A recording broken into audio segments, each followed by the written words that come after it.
Alright, so we're done playing through the story stages now. Right. Time to go to the grid. Okay. So, we're gonna be on this for quite a while because, you know how long it takes us to do, like, the Mario Party mini-games? It's like a week to go through all of those. Oh my gosh. There's a lot more of these. Hey, wake up! It's me, Wario! I made these games for novice saps like you to practice on, Doc! Complete the game grid for a reward. If you clear microgame goals, red flowers will appear.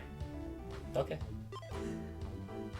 So, let's start looking at our microgames. Crazy Cars. We want to clear 20 points. Don't get smashed by the crazy cars! Press A to jump. So, on the grid, each of the microgames has its own goal. This one is 20 points. You play the game over and over, and you need to clear it that number of times total to get the little red flower to appear. You do that for all 213 microgames. And you get an unlock thing. So here we have Crazy Cars.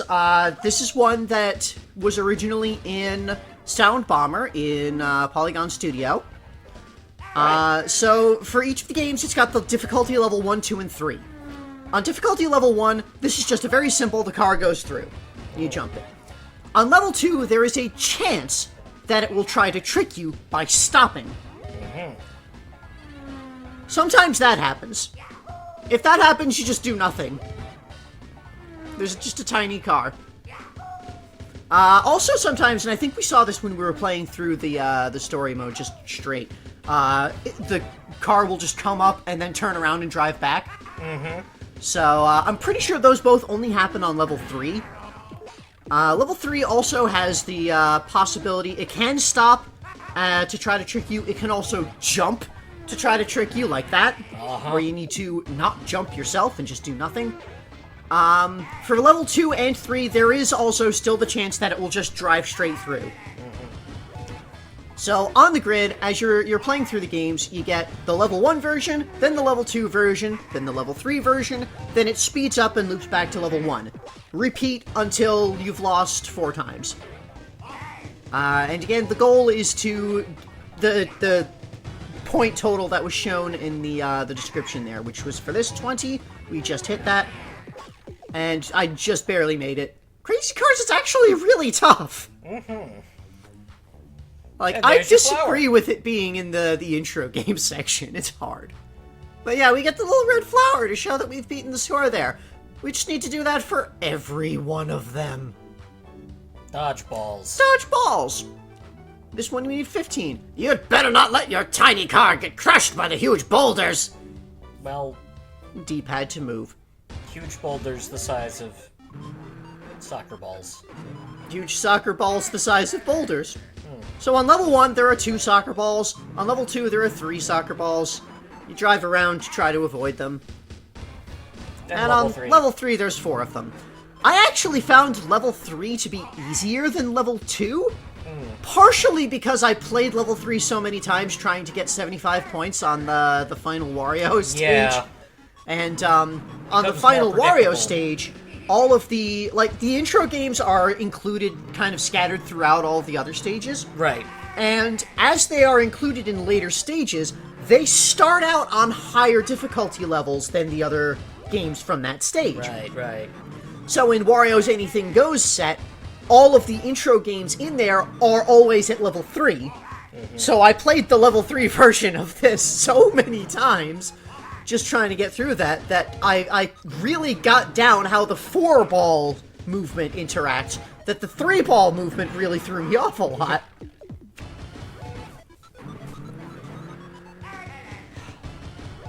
Especially once it starts getting incredibly fast.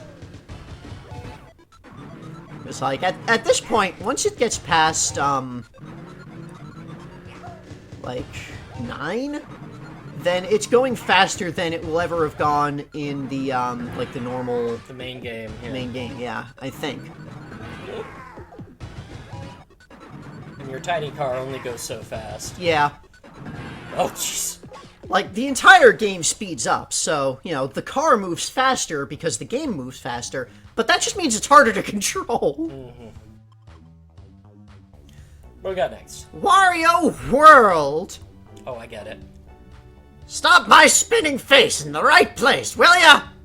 Okay. Press A to stop. That's pretty simple, actually.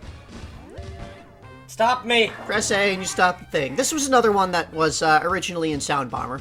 Right, and this is... the more difficult is the smaller. Yep, as the level goes up, the little wedge gets smaller, so you need to be more precise with your timing. But it's an incredibly simple game otherwise.